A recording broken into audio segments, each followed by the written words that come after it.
Hello, my name is Stephanie. I am deciding to do a series of stories on my journey discovering my ancestry. I have an amazing story. I have a lot to talk about. I'm going to try not to ramble as much. I really am going to try to cut the rambling down. It's a little hard for me because I'm kind of a rambler. Not kind of, I am. I'm not going to lie. I am a rambler. So, let's talk about the backstory. This video is the backstory of my history as far as who I am and what brought me to try to look through my ancestry and what made me so intrigued by it. I hope you enjoy. I hope you like. I hope you subscribe because there will be quite a few more videos, I hope, in regards to what comes next. I may talk a little bit about the ancestry DNA that I took on this video. I'm not quite sure. I have a lot that I want to talk about with that one. So instead of making an hour video, 2-hour videos, I decided to break it up a little bit and kind of discuss the first part, which is the backstory. Yay! So my name is Stephanie, as I stated. Now, growing up, I did not know my biological father. I loved my dad who raised me. I still do to this day. I miss him. He's living in another state. I don't get to see him as much, but I truly do miss him and I truly do love him. So if he's watching, I love you. Now, growing up, I knew that he was my dad. I knew that the man who raised me was my dad up until 4th grade. When I was in 4th grade, I was struggling a lot with my learning disabilities, and we went to what they call now IEP meetings, and I had to sit down with the school board, and they're all kind of discussing that, this is what's going on with me and what they want to do with me and what they want to see happen and what kind of, new studies and stuff like that they want to do as far as teaching me and how to get me to retain information. And in that meeting, they had asked my dad if, in fact, he was my biological father. Well, I didn't know what that word meant. I just kind of thought maybe he was turning into a science experiment or something. I knew biologically is a science word, is all I knew. But I didn't understand what they said. On the car ride home, I knew my mom was really upset. And my dad was upset too. And it was kind of hard to, as a kid, to not want to ask. I mean, I was curious. So I asked, and my mom explained to me that that meant that him and I don't share the same blood. Oh my God. Our blood is different.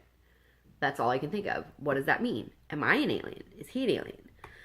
So I got into looking through it throughout the years of what did that mean? Because honestly, it was something that we didn't talk about that much after that, or at all, really.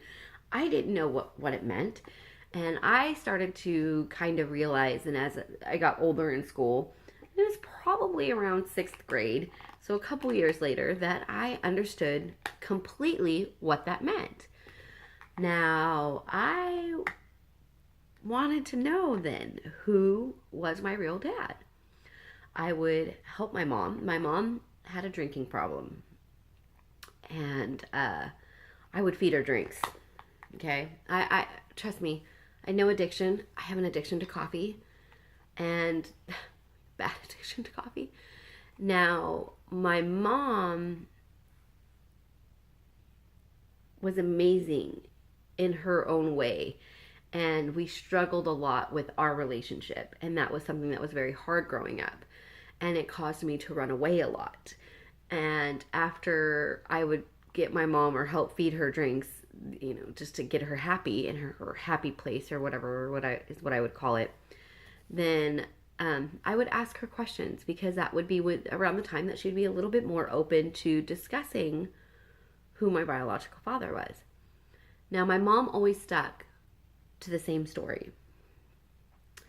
But when I would ask other family members, they would always tell me something different, or, oh, well, your mom slept around, so she was more than likely your stepdad, or her stepdad, not my stepdad, her stepdad's She would sleep with her stepdad, not willingly.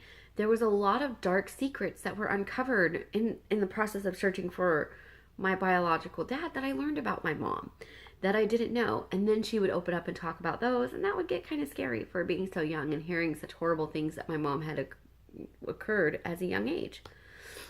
So I didn't know what to believe. I started believing my mom. I believed some of what my other family would tell me. I would run away from home a lot. And I would be gone. And I thought, well, I don't want to go home. So I would call 411 and I would give them the name of this man who's supposed to be my dad. I wrote the Navy because my mom told me the story. Her story was he was in the Navy and they were kind of like seeing each other for a while or whatever. And then after he left, she found out she was pregnant. And that's how she knew, that's how she knew that who my father was because she was really intrigued by him. And it was funny because she remembered his name and everything. And it was nice to hear because she would say that was she liked the fact that he was into her and it wasn't something that was forced, because my mom did have a lot of a hard childhood. There was a lot of forced sex on her, it sounds like. But it was definitely something that was hard. So my mother committed suicide in 2001. It was her way of coping with her past. It was her way of coping with her emotional stress. It was heartbreaking and something that I never want to wish upon anybody. She took a part of me with her that I didn't even realize exist, and that was how much I loved her at that time. And I was so young. I wasn't even 21. I think I was only like just turned 20. No, I was almost 21. And it took a lot for me to understand where she was coming from and what pain she was hiding. And I wish now, if I would have known today, I think I would have helped her the best of my ways, but I couldn't. And I don't know if there really is a way to help somebody who really wants to just not be here. But there's ways. There's always ways. That's for another story though. That's another video. If you want to know more information about that, I am a victim of suicide. That's how I like to see it, is I am somebody who had to live through the pain of somebody else taking their life and ripping themselves from us in a way that was so dramatic and traumatizing. That's another video. Post it. I'll go ahead and I will definitely do a video on it. I should just do one anyways, but I love her and miss her very much. She taught me a lot. She did. So without getting emotional, just kidding. I'm not kidding. I probably will. Okay, back, focus. After her suicide, there was a large rift between the family and stuff, I really feel. But then there was more stories that came out of who my dad was. And there was just random questions. And there was only one family member that like agreed with my mom of who my dad was. But it always left me wondering. And for years, I still would call 411. I would try to call, anybody with his same name that my mom gave him. I would try to discuss it or talk to people, and I would try to, just let it out. Like, let me talk to you about it. And then things died down for quite a few years, and I decided to go to school. I was in school, and wow, biology, DNA, just the way the body works, everything is just so amazing to me. Now, I personally, with my learning disabilities, am not smart enough to be some kind of amazing doctor. I probably am. I'm sure I could. But because they base things off a test and my dyslexia and everything else is just not what it needs to be, I don't know. It's hard to get there. But I did accomplish classes, and I did get to go to school, and I wasn't as bad of a student. Now, in those classes, we talked about, DNA and how everything makes you up, and how you got 23 chromosomes from your mom and 23 chromosomes from your dad. And I was just so intrigued. Well, at the same time, there was this new show, Who Do You Think You Are, on TLC, and they were talking about Ancestry and tracing their history. So I paid for the site. Let's see what I can do. I put in all my mom's information. And then I kept changing the information that would have been my dad's. Like, okay, well, here's, my family tree. This is who this person thinks it is. And I would kind of see what would come up. And there was some information, but there wasn't much. There wasn't like, where would he be now? Then again, thinking back on it, there was actually a lot more than what I expected. I just didn't know how to summarize it all up at the time, I guess. So I went ahead and I did the DNA test.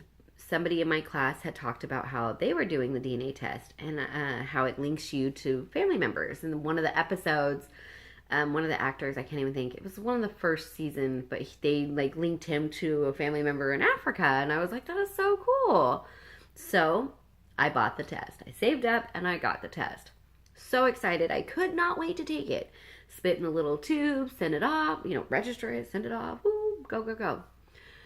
So as I was sitting there one day in class, my email goes off. God, love technology that I can get my emails right away, because growing up in the late 90s, you really had to run to check your emails. Now everything is right here in my hand.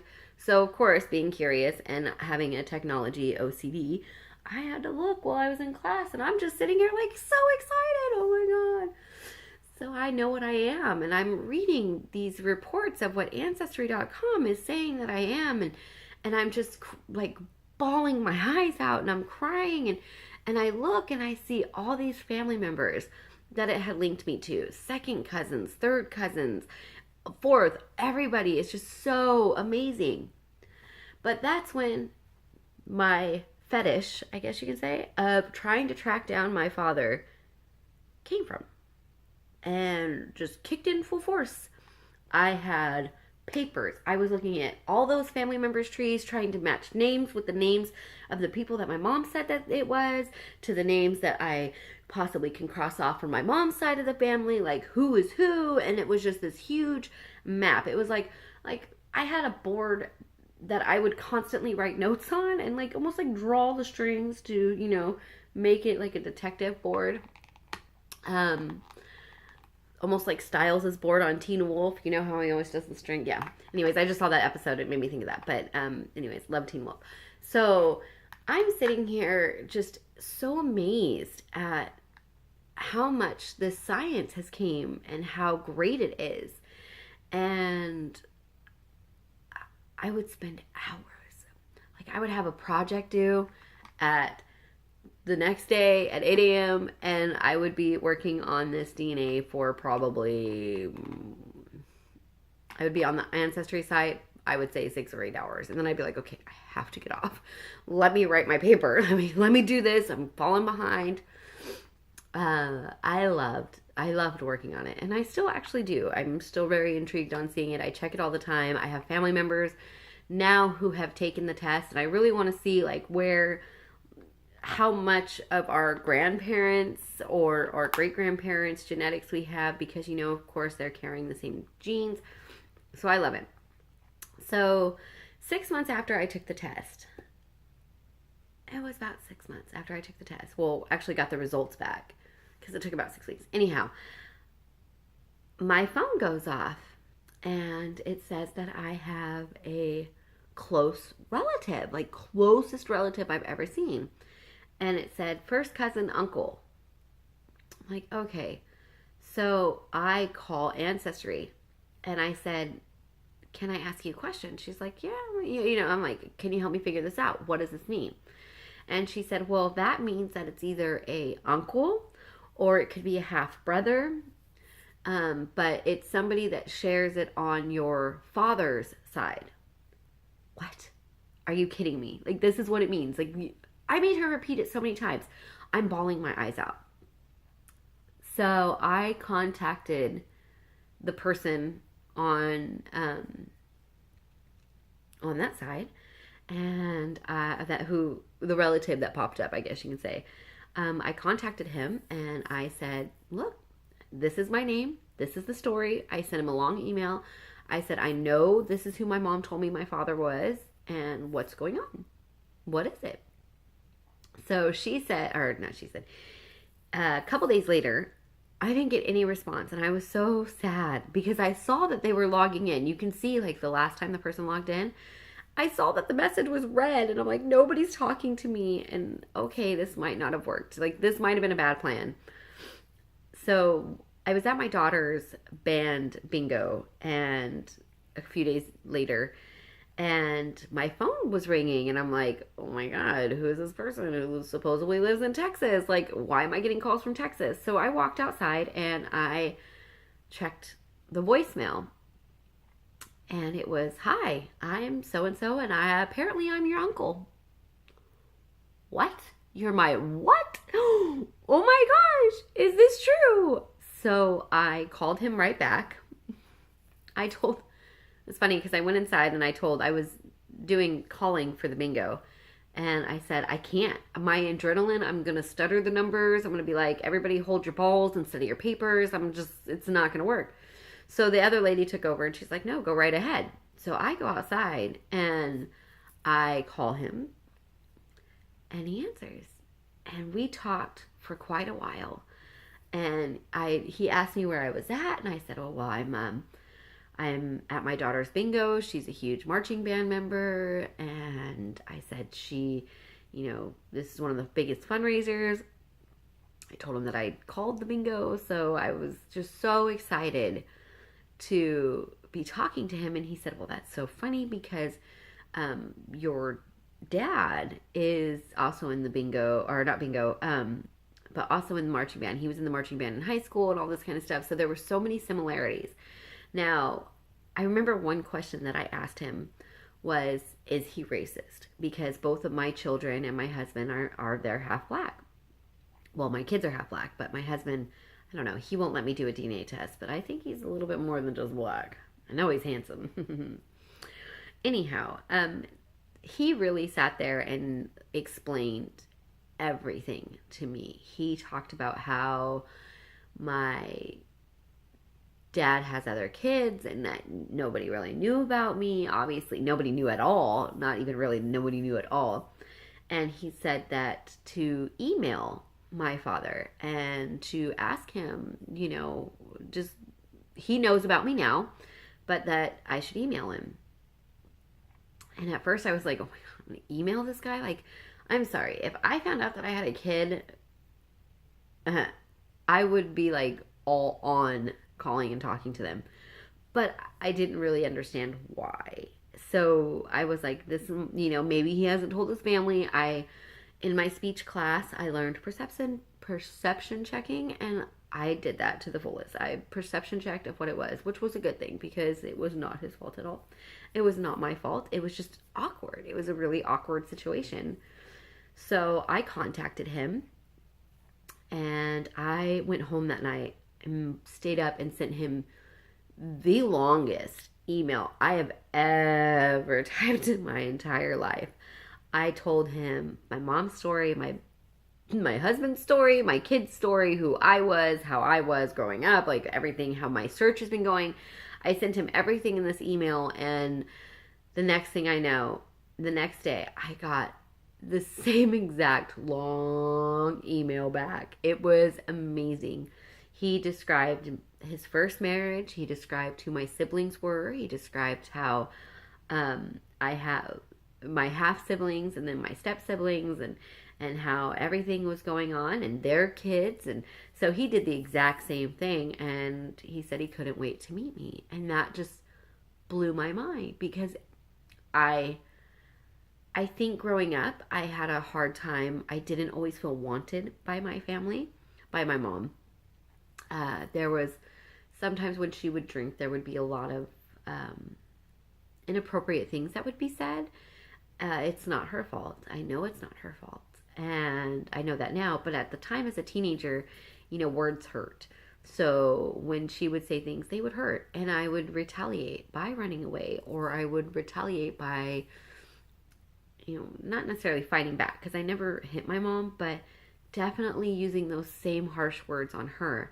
So that was something, it wasn't the healthiest relationship, but it was a relationship that I learned from. I am so glad because now I have moved from where we were living to where we live now, which was only about a 6 hour difference, I would say, about 6 hours. I moved my whole family, my daughters. I mean, like, it was just, the way it worked was just amazing because my husband had lost his job, and then we started to kind of struggle, went through everything that we had, and it was like, well, the cost of living is cheaper up there. We went from Orange County, California to up towards Modesto, California. So it was like everything's cheaper. There's land. There's probably, we could afford it more. So we made the move. Best move I've ever made, to be honest with you, because I actually do really like it up here. I feel like the country life is just more for me than the whole Orange County, where I think a lot of people are fake. I didn't say that. So I truly do love it up here. And my kids have just adjusted so well as well. I mean, my daughter graduated. It's really cool because my dad graduated from this high school, and all of his kids graduated from this high school, except for me, of course. And my daughter, which would be his granddaughter, was the first one to graduate from his high school. And that just made, I think, our connection a little bit stronger and really, really cool because even though at first my daughter was sad, she wanted to graduate from the same high school I did. She graduated from the same junior high that I did. My other one wanted the same thing. I think that up here they just feel so much more at home as well. I mean, I'm sure I know they miss a lot of where we used to live. But I recommend doing this DNA test. Excuse me, I'm getting a little raspy here. I'm going to drink my coffee because I love coffee. I would recommend doing the DNA test for anybody. Now, future videos, which will probably be the next video, is the results of my test. Now that I kind of gave you guys a backstory of why I did the test and what the test has done for me.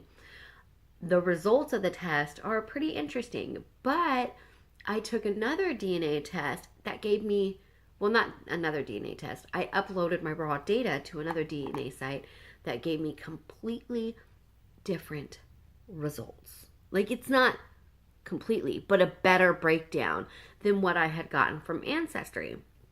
Plus, talking to other family members and tracing some regions and stuff like that, it's definitely a different step. It's a different, everything is different. So I would like to, I'm going to do a couple more videos on, we're going to talk about my results for the next video, I believe, of Ancestry. And then the video after that, I will more than likely do the DNA.land of what the raw data and the transferring of the data, and maybe compare the two of those two videos. I truly was not trying to do a video that is lasting almost 25 minutes, but like I said in the beginning, I'm a rambler, and I hope the story was interesting to you.